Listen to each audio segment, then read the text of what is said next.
And what's going on here with remarks like that is the president is very afraid that members of his own party, as well as the Republican opposition, will pass further economic sanctions on Iran, even as he and his team are negotiating with Iran to reduce their chance of making a nuclear bomb. Now, last month, that was in December, 26 U.S. senators introduced additional economic sanctions on Iran.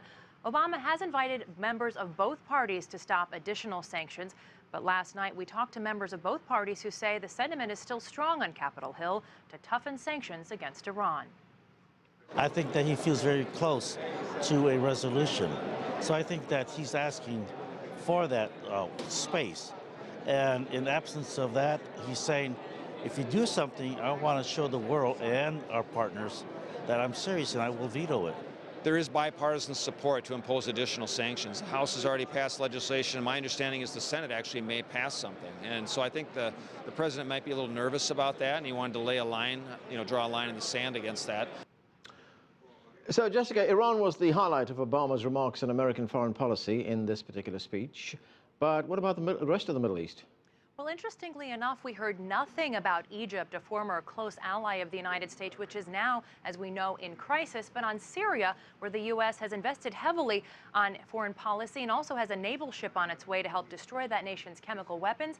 Obviously, the Geneva II talks not going on great between the Assad government and the opposition, but they are going on nonetheless. So does the Obama White House think their strategy in Syria has been effective? One of Obama's top national security advisors took that question in a briefing today. First of all, I don't think any of us will be satisfied so long as conflict continues, the human suffering continues in Syria. I think that often this question is posed from the standpoint that the U.S. could be intervening militarily in a way that could resolve the conflict.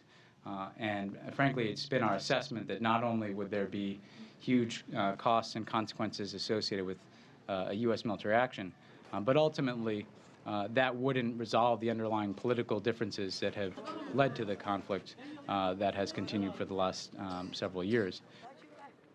Jessica, I just want to look at another issue now. I understand that the Korean-American man who's currently being detained in the Democratic People's Republic of Korea, Kenneth Bae, his mother and sister also attended that State of the Union address on Tuesday night. You were able to speak to his sister, Terri Chung, right? That's right. They were guests of Representatives Rangel and Larson of Washington State. Terri came with her mother, and she came to meet U.S. Secretary of State John Kerry to plead for the U.S. to do more to secure her brother's release from a DPRK prison. She says in the 14 months he's been in the DPRK's custody, the family has only been able to speak to him 3 times by phone, and they have gotten a few letters. She says that Kenneth Bae has admitted his guilt under DPRK law and needs to be able to come home. I'm grateful for a chance to just see his face because I haven't seen him in well over a year.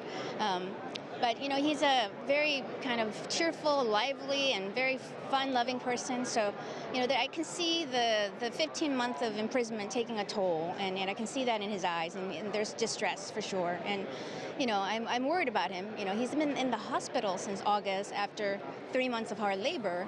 So I just want to see him come home. You guys seem like a family of faith. How are you guys getting through this time on a personal level? There's a lot of support. There are a lot of tears for sure, but there are a lot of prayers and support, and just a lot of people who have come forward to express their support, and that's what sustained us. We hold on to the good, and we place our faith and hope in God and in the United States government, who represents our interests of the American citizens abroad and here.